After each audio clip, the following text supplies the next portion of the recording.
Әй, кемпір, бүгін маған дәмді бауырсақ пісіріп берші, дейді.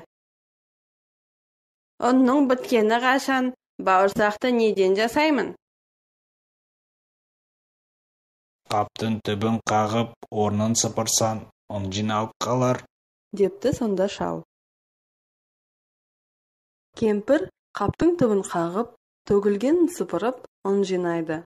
Оған қаймақ қосып, қамыр илейді. Содан бауырсақ пісіріп, оны терезенің алдына суытып қояды.